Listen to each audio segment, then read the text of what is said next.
മറ്റൊരു വാർത്ത ഇന്ന് എല്ലാവരും കാത്തിരിക്കുന്ന ഒരു വാർത്തയാണ്. അത് പെരിയ ഇരട്ടക്കൊലക്കേസിലെ ശിക്ഷാവിധി എന്താകും എന്നുള്ളതാണ്.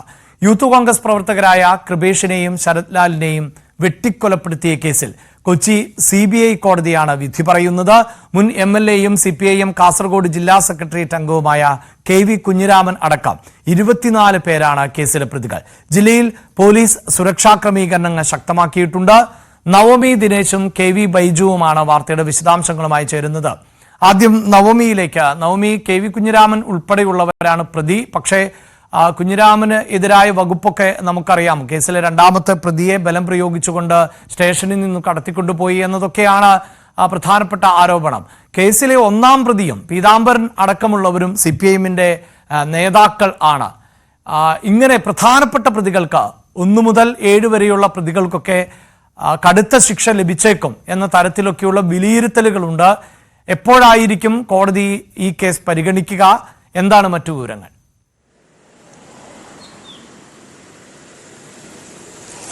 അഭിലാഷ്, TP ചന്ദ്രശേഖരന്റെ വധക്കേസിന് ശേഷം ഇത്രയേറെ കോളിളക്കം സൃഷ്ടിച്ച, ദേശീയതലത്തിൽ പോലും വലിയ രീതിയിൽ ചർച്ചയാക്കിയ മറ്റൊരു രാഷ്ട്രീയ കൊലപാതകമായിരുന്നു പെരിയയിലെ യൂത്ത് കോൺഗ്രസ് പ്രവർത്തകരായ കൃപേഷിനെയും ശരത് ലാലിനെയും വെട്ടിക്കൊലപ്പെടുത്തിയത്. അത് CPM വലിയ രീതിയിൽ പ്രതിക്കൂട്ടിലായിരുന്നു. ഈ CBI അന്വേഷണത്തിനെതിരെ CBI അന്വേഷണം തടയുന്നതിനു വേണ്ടി സർക്കാർ കിടഞ്ഞു ശ്രമിച്ചിട്ടും സുപ്രീം കോടതി വരെ ഈ CBI അന്വേഷണത്തേക്ക് വിട്ടു നൽകുന്ന ഒരു സാഹചര്യത്തിൽ ഇന്ന് സർക്കാരിനെ സംബന്ധിച്ചും ഏറെ നിർണായകമായ ദിനമാണ്. 2019 ഫെബ്രുവരി 17-നായിരുന്നു പെരിയയിലെ യൂത്ത് കോൺഗ്രസ് പ്രവർത്തകരായ കൃപേഷിനെയും ശരത് ലാലിനെയും വെട്ടിക്കൊലപ്പെടുത്തിയത്. ഇതിൽ CPM പ്രവർത്തകരായിട്ടുള്ള CPM മുൻ ലോക്കൽ കമ്മിറ്റി അംഗമായ ഒന്നാം പ്രതി പീതാംബരന് ഉള്ള രാഷ്ട്രീയ വൈരാഗ്യം, പീതാംബരനെ ആക്രമിച്ച കേസിലെ പ്രതികളായിട്ടുള്ള ഇരുവരെയും കൊലപ്പെടുത്തുക എന്ന ഉദ്ദേശത്തോടുകൂടി തന്നെയാണ് പീതാംബരന്റെ നേതൃത്വത്തിൽ ഇത്ര വലിയൊരു കൊലപാതകം പെരിയയിൽ നടത്തിയതെന്ന് തന്നെയാണ് CBI കോടതിയിൽ വാദിച്ചത്. കൃത്യമായിട്ടുള്ള തെളിവുകൾ, ഈ കൊലപാതകത്തിന് ഉപയോഗിച്ച വാഹനങ്ങൾ, ഫോൺ രേഖകൾ, ഇതെല്ലാം തന്നെ കൃത്യമായി CBIക്ക് കോടതിയിൽ ഹാജരാക്കാൻ കഴിഞ്ഞ സാഹചര്യത്തിൽ ഇന്ന് വരുന്ന വിധി അതേറെ നിർണായകമാണ്. 11:30 ഇന്ന് വിധി പ്രഖ്യാപിക്കുക എന്നാണ് നമുക്ക് അറിയാൻ സാധിക്കുന്നത്. ഇതിൽ ഈ കേസുമായി ബന്ധപ്പെട്ട 154 സാക്ഷികളെയാണ് വിസ്തരിച്ചത്. ജഡ്ജി ശേഷാദ്രിനാഥനാണ് വിധി പറയുക. CBIയുടെ പ്രധാനപ്പെട്ട കണ്ടെത്തൽ ഇതൊരു രാഷ്ട്രീയ കൊലപാതകമാണ്. കേസിലെ ഒന്നാം പ്രതിയായ പീതാംബരന് നേരെയുള്ള ആക്രമണത്തിന്റെ വൈരാഗ്യം തീർത്തതാണ്. ഇരുവരുടെയും സജീവ പാർട്ടി പ്രവർത്തനം ഈ വിരോധത്തിനും കൊലപാതകത്തിലുമൊക്കെ കലാശിച്ചു എന്നാണ് CBIയുടെ കണ്ടെത്തൽ. അതേസമയം പ്രതിഭാഗമാകട്ടെ രാഷ്ട്രീയ കൊലപാതകമല്ല, മറിച്ച് വ്യക്തി വൈരാഗ്യമാണെന്നൊരു കണ്ടെത്തലുമായിരുന്നു കോടതിയിൽ ഈ വിചാരണ വേളയിൽ ആവർത്തിക്കുകയും ചെയ്തത്. എന്തായാലും ഇന്ന് വിധി വരുമ്പോൾ അത് ഏറ്റവും പ്രധാനപ്പെട്ട കാര്യമാണ്. ഒന്നാം പ്രതിയായ CPM പെരിയ മുൻ ലോക്കൽ കമ്മിറ്റി അംഗം പീതാംബരനെതിരെ കൊലപാതകം, ഗൂഢാലോചന, തെളിവ് നശിപ്പിക്കൽ എന്നീ വകുപ്പുകളാണ് ചുമത്തിയിരിക്കുന്നത്. അതിൽ വധശിക്ഷ വരെ ലഭിക്കാവുന്ന കുറ്റമാണ് ഇപ്പോൾ ചുമത്തിയിരിക്കുന്നത്.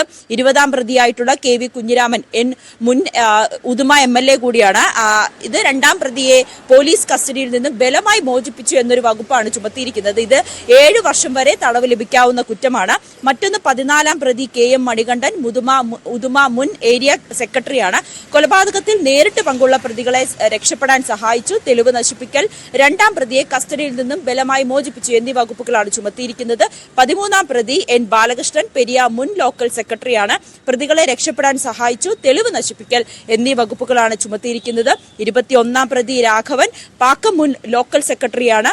2-ാം പ്രതിയെ കസ്റ്റഡിയിൽ നിന്നും ബലമായി മോചിപ്പിച്ചു എന്നൊരു വകുപ്പാണ് ചുമത്തിയിരിക്കുന്നത്. എന്തായാലും ഇത്ര വകുപ്പുകൾ ചുമത്തിയാണ് ഈ 24 പ്രതികൾ ചേർക്കപ്പെട്ടിട്ടുള്ള ഈ കേസിന്റെ വിധി വരുമ്പോൾ അത് ഏറെ നിർണായകമാണ്.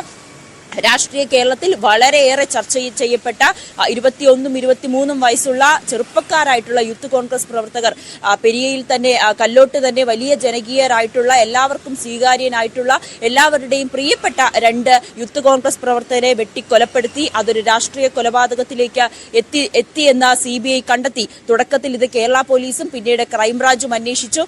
പക്ഷേ ഇതിൽ ഈ ക്രൈംബ്രാഞ്ചിന്റെ അന്വേഷണം കുറ്റപത്രം സമർപ്പിക്കുമ്പോഴൊന്നും മുൻ ഉദുമ MLA പ്രതിയാക്കപ്പെട്ടിരുന്നില്ല. പിന്നീട് CBI നടത്തിയ അന്വേഷണത്തിലാണ് ഈ പ്രതിയെ ബലമായി ഈ കൊണ്ടുവരാനൊക്കെ ഇവർ സഹായിച്ചു എന്ന രീതിയിലേക്ക് CBIയും മുൻ ഉദുമ MLA പ്രതി ചേർക്കപ്പെടുന്നത്. ഈ തുടക്ക സമയത്ത് പീതാംബരൻ കോടതിയിൽ പിന്നീട് മൊഴി മാറ്റുന്ന സാഹചര്യമുണ്ടായി. അതായത് ആദ്യം പറഞ്ഞത് ഇതൊരു കൊലപാതകമാണെന്ന് ക്രൈംബ്രാഞ്ച് കണ്ടെത്തിയെങ്കിലും മദ്യപിച്ച് ബോധമില്ലാത്ത അവസ്ഥയിൽ ചെയ്തു പോയെന്ന് മൊഴി മാറ്റുന്ന സാഹചര്യം. പിന്നീട് ഈ കൃപേഷിന്റെയും ശരത്ലാലിന്റെയും മാതാപിതാക്കളാണ് ഈ കേരള പോലീസിലും ക്രൈംബ്രാഞ്ചിലും വിശ്വാസമില്ല, CBI അന്വേഷിക്കണമെന്ന് ആവശ്യപ്പെട്ടുകൊണ്ട് കോടതിയെ സമീപിക്കുന്ന സാഹചര്യം ഉണ്ടായത്. പിന്നീട് സുപ്രീം കോടതിയിലടക്കം സർക്കാർ ഇതിനെ എതിർത്തുകൊണ്ട് പോവുകയും ചെയ്തു. പക്ഷേ സുപ്രീം കോടതിയിലും CBI അന്വേഷണം നടക്കട്ടെ എന്ന രീതിയിലേക്ക് വരുന്നു. അതിലേറെ നിർണായകമായി ഇന്ന് വിധി വരുമ്പോൾ ഇത് പാർട്ടിക്കും സർക്കാരിനും ഏറെ നിർണായകമായിട്ടുള്ള തീർച്ചയായും അങ്ങനെ പാർട്ടിക്കും സർക്കാരിനും ഒരുപോലെ നിർണായകമാകുന്ന ഒരു വിധി പ്രസ്താവം തന്നെയാണ്. അതോടൊപ്പം KV ബൈജു കൂടി ചേരുന്നുണ്ട്. ബൈജു, ഈ കൊലപാതകത്തിന്റെ പശ്ചാത്തലം, അതിനുശേഷമുണ്ടായിട്ടുള്ള സംഭവവികാസങ്ങൾ, പ്രത്യേകിച്ച് ഇരകൾക്ക് വേണ്ടി കോടതിയിൽ ഹാജരായിരുന്ന ശ്രീധരനെ പോലെയുള്ള നേതാക്കൾ, അദ്ദേഹം കോൺഗ്രസിന്റെ നേതാവ് കൂടിയായിരുന്നു, അഭിഭാഷകനായിരുന്നു, പിന്നീട് പ്രതികൾക്ക് വേണ്ടി കോടതിയിൽ ഹാജരാകുന്ന സാഹചര്യമുണ്ടാകുന്നു. അതിനിടെ ഈ കോൺഗ്രസ് നേതാക്കൾ തന്നെ പെരിയ ഇരട്ടക്കൊലപാതക കേസിലെ പ്രതികളോടൊപ്പം വേദികളും ചടങ്ങും പങ്കുവെച്ച സാഹചര്യമുണ്ടാകുന്നു. ഇങ്ങനെ വലിയ തോതിൽ ചർച്ച ചെയ്യപ്പെട്ട ഒരു കേസ് കൂടിയാണ്. മാത്രവുമല്ല, സർക്കാർ പ്രതികൾക്കൊപ്പമാണ് നിലകൊള്ളുന്നത് എന്ന് കൃപേഷിന്റെയും ശരത്ലാലിന്റെയും മാതാപിതാക്കൾ ആരോപണം ഉന്നയിച്ചിരുന്നു.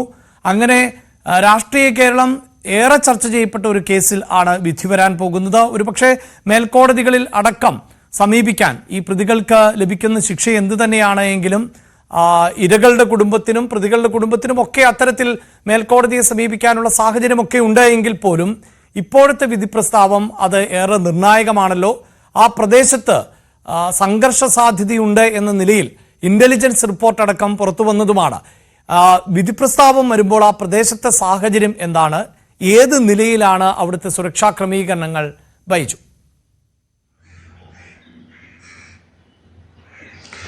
അഭിലാഷ്, തീർച്ചയായും സൂചിപ്പിച്ചതുപോലെ തന്നെ ഏറെ വിവാദങ്ങൾക്കും അതുപോലെ തന്നെ രാഷ്ട്രീയ ചർച്ചകൾക്കും ഇടം പിടിച്ച പെരിയ ഇരട്ടക്കൊലപാതക കേസിൽ കുടുംബത്തിന്റെ വലിയ നിയമ പോരാട്ടങ്ങൾക്കൊടുവിൽ അതിന്റെ വിധി വരുന്നു.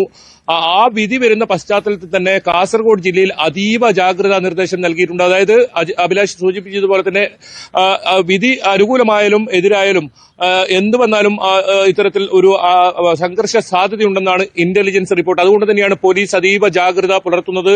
ഇന്നലെ വൈകിട്ട് കല്യോട്ട് പരിസരത്തും പോലീസ് റൂട്ട് മാർച്ച് ഉൾപ്പെടെ നടത്തുന്ന സാഹചര്യം ഉണ്ടായിരുന്നു. ഇന്ന് പെരിയും ആ പ്രദേശവും എല്ലാം പോലീസ് വലയത്തിലാണ്. ഏതെങ്കിലും തരത്തിൽ അനിഷ്ട സംഭവങ്ങൾ ഉണ്ടാകാതിരിക്കാൻ പോലീസ് പിക്കറ്റിംഗ് ഉൾപ്പെടെ ഏർപ്പെടുത്തിയിട്ടുണ്ട്. വാഹന പരിശോധനയുണ്ട്. എന്തായാലും അതീവ നിർണായകമാണ്. ഇന്ന് രാഷ്ട്രീയ കേരളത്തെ സംബന്ധിച്ചിടത്തോളം, പ്രത്യേകിച്ച് CPM-നെയും സർക്കാരിനെയും സംബന്ധിച്ചിടത്തോളം അതീവ നിർണായകമാണ്. കാരണം ഈ കേസിൽ അഭിലാഷ് സൂചിപ്പിച്ചതുപോലെ തന്നെ ഈ പ്രതികൾക്കൊപ്പമാണ്, ഇരകൾക്കൊപ്പമല്ല ഈ സർക്കാർ എന്ന ഒരു വാദം അത് ശക്തമായി കുടുംബം ഉന്നയിച്ചിരുന്നു. കുടുംബത്തിന്റെ വലിയ നിയമ പോരാട്ടം തന്നെയായിരുന്നു ഈ കേസിൽ നടന്നത്. അതായത് നേരത്തെ നവമിയും സൂചിപ്പിച്ചതുപോലെ തന്നെ ഇത് ക്രൈംബ്രാഞ്ച് അന്വേഷണം അത് തൃപ്തികരമല്ലെന്ന് ചൂണ്ടിക്കാട്ടി ഈ കുടുംബം ഹൈക്കോടതിയെ സമീപിക്കുകയും CBI അന്വേഷണം ആവശ്യപ്പെടുകയും ചെയ്യുന്ന ഘട്ടത്തിൽ CPM അതായത് സർക്കാർ ഒരുപോലെ എതിർക്കുന്ന സാഹചര്യമാണ്. 1 കോടിയോളം രൂപയാണ് ഡൽഹിയിൽ നിന്നും ഇത്തരത്തിൽ അഭിഭാഷകരെ കൊണ്ടുവരാൻ പോലും ചെലവഴിച്ചെന്ന ആരോപണം പോലും നേരിട്ട ഘട്ടമുണ്ടായിരുന്നു. എന്നാലും അതെല്ലാം കഴിഞ്ഞ് ഇപ്പോൾ ഇതിൽ വിധി വരുമ്പോൾ 1 മുതൽ 11 വരെയുള്ള കേസിലെ പ്രതികൾക്ക് വധശിക്ഷയോ ഇരട്ട ജീവപര്യന്തമോ ലഭിക്കുമെന്ന ഒരു പ്രതീക്ഷയാണ് കുടുംബം വെച്ചു പുലർത്തുന്നത്. പ്രധാനമായും കുടുംബം പറയുന്നത് ഇത്തരത്തിലുള്ള ഒരു കൊലപാതകം അല്ലെങ്കിൽ ഇത്തരത്തിലുള്ള അരുംകൊല ഇനി സമൂഹത്തിൽ ഉണ്ടാകരുത്, അതിനുള്ള സന്ദേശമായിരിക്കണം ഈ വിധി, ആ സന്ദേശമായിരിക്കും വിധി എന്നാണ് കുടുംബം പ്രത്യാശ പ്രകടനം ചെയ്താലും. ഈ ശരത്ലാലിന്റെയും കൃപേഷിന്റെയും അച്ഛന്മാർ കൊച്ചിയിലുണ്ട്, വിധി കേൾക്കാനായി കൊച്ചിയിലേക്ക് പോയിട്ടുണ്ട്. അതുപോലെ തന്നെ ശരത്ലാലിന്റെ സഹോദരി അശ്വതിയും കൊച്ചിയിലേക്ക് എത്തിയിട്ടുണ്ട്. സ്മൃതി മണ്ഡപത്തിൽ കോൺഗ്രസ് പ്രവർത്തകരും അതുപോലെ തന്നെ കുടുംബാംഗങ്ങളും ഒത്തുകൂടും. അവിടെയാണ് ഇന്ന് എല്ലാവരും കോൺഗ്രസ് നേതാക്കൾ ഉൾപ്പെടെ ഉണ്ടാവുക. ഈ വിധി വരുന്ന സമയം അത് വളരെ ആകാംക്ഷയോടുകൂടി കാത്തിരിക്കുന്നു. ഒപ്പം നേരത്തെ സൂചിപ്പിച്ചതുപോലെ തന്നെ അതീവ ജാഗ്രതയിലാണ് കാസർഗോഡ് ജില്ലയുള്ളത്. ഏതെങ്കിലും തരത്തിൽ അനിഷ്ട സംഭവങ്ങൾ ഉണ്ടാകാതിരിക്കാനുള്ള അതീവ ജാഗ്രതയുണ്ട്. കാരണം നമുക്കറിയാം ഈ കല്യോട്ട് എന്ന പറയുന്ന പ്രദേശം അത് 2 ഘട്ടങ്ങളായി നോക്കിയാൽ അത് CPM-ന്റെ ശക്തി കേന്ദ്രമാണ്, ഒപ്പം യൂത്ത് കോൺഗ്രസിന്റെയും ശക്തി കേന്ദ്രമാണ്. ഈ 2 കേന്ദ്രങ്ങളിലായി ഉള്ള ഒരു പ്രദേശമാണ് ഈ കല്യോട്ട് എന്ന് പറയുന്ന സ്ഥലം. നേരത്തെ ഈ കൊലപാതകം നടന്നപ്പോൾ 2019 ഫെബ്രുവരി 17-ന് 7:45 രാത്രി 7:45 ഇത്തരത്തിലൊരു കൊലപാതകം നടന്നപ്പോൾ വലിയ തോതിലുള്ള അക്രമ സംഭവങ്ങളാണ് ഇവിടെ റിപ്പോർട്ട് ചെയ്തത്. CPM ഓഫീസുകളെല്ലാം അടിച്ചു തകർക്കുന്ന സാഹചര്യം ഉണ്ടായിരുന്നു. അതുപോലെ തന്നെ വീടുകൾ കയറിയുള്ള ആക്രമണം ഉണ്ടായിരുന്നു. പിന്നീട് കണ്ടത് CPM നേതൃത്വത്തിൽ വലിയ തോതിലുള്ള പ്രതിഷേധ പ്രകടനവും കോൺഗ്രസ്സുകാരുടെ വീടുകൾ ആക്രമിക്കുന്ന ഒരു സാഹചര്യവും അവിടെ കടകൾ തകർക്കുന്ന സാഹചര്യം, അത്തരത്തിൽ വലിയ തോതിൽ സംഘർഷമുണ്ടായ ഒരു കേസാണ്, വലിയ തോതിൽ ചർച്ച ചെയ്ത ഒരു കേസാണ്. ആ കേസിലാണ് ഇപ്പോൾ 6 വർഷത്തോടടുക്കുമ്പോൾ ഈ വിധി വരുന്നത് എന്നതും ഏറ്റവും പ്രത്യേകതയാണ്. അതുകൊണ്ട് ഇന്ന് ഏതെങ്കിലും തരത്തിൽ ഈ സംഘർഷ സാധ്യത ഉണ്ടാവാതിരിക്കാൻ അതീവ ജാഗ്രത പോലീസ് പുലർത്തുന്നുണ്ട്. മാത്രമല്ല പ്രകടനത്തിന് വിലക്ക് ഏർപ്പെടുത്തിയിട്ടുണ്ട്. നേരത്തെ നിരോധനാജ്ഞ പുറപ്പെടുവിക്കാനുള്ള ഒരു തീരുമാനമുണ്ടായിരുന്നെങ്കിലും അത് രാഷ്ട്രീയ പാർട്ടികൾ, അതായത് കോൺഗ്രസ്, UDF-ഉം എതിർത്തോടുകൂടി അതിൽ നിന്നും പിന്മാറുകയായിരുന്നു. ഏതായാലും ആ വിധി അതിനായി ഈ കാസർഗോഡ് ജില്ല, പ്രത്യേകിച്ച് കല്ലോട്ട് ഈ പ്രദേശം ഇപ്പോൾ കാത്തിരിക്കുകയാണ്. അഭിലാഷ്, തീർച്ചയായും എന്താകും ഇതിലെ വിധി പ്രസ്താവം എന്ന് തന്നെയാണ് എല്ലാവരും ഉറ്റുനോക്കുന്നത്. സംസ്ഥാന പോലീസ്, ക്രൈംബ്രാഞ്ച് എല്ലാം അന്വേഷിച്ചപ്പോൾ കേസിൽ 14 പ്രതികൾ ആണ് ഉണ്ടായിരുന്നത്. പിന്നീട് CBI അന്വേഷണം ഏറ്റെടുത്തതോടുകൂടിയാണ് പ്രതികളുടെ എണ്ണത്തിൽ മാറ്റമുണ്ടായത്. 10 പ്രതികളെ കൂടി ചേർക്കുന്ന സാഹചര്യം ഉണ്ടാകുന്നു. അങ്ങനെയാണ് 24 പ്രതികൾ. അതിൽ തന്നെ പലരും CPIM-ന്റെ നേതാക്കൾ ആണ്. CPIM-ന്റെ ഒരു സമ്മേളന കാലയളവിന് ഇടയിലാണ് വളരെ പ്രധാനപ്പെട്ട വിധി പ്രസ്താവം ഉണ്ടാകാൻ പോകുന്നത്. അക്രമ രാഷ്ട്രീയത്തിന് എതിരായ നിലപാടുകൾ എല്ലാ രാഷ്ട്രീയ പാർട്ടികളും സ്വീകരിക്കുന്നു എന്ന് അവകാശപ്പെടുന്ന ഒരു കാലഘട്ടം കൂടിയാണ്. എന്തായാലും രാഷ്ട്രീയ സംഘർഷങ്ങൾ പുതിയ കാലഘട്ടത്തിന് ചേർന്നതല്ല എന്ന് എല്ലാ രാഷ്ട്രീയ പാർട്ടികളും തിരിച്ചറിയേണ്ടതുണ്ട്. അവിടെയാണ് ഈ വിധി പ്രസ്താവം ഏറെ നിർണായകമാകാൻ പോകുന്നത്.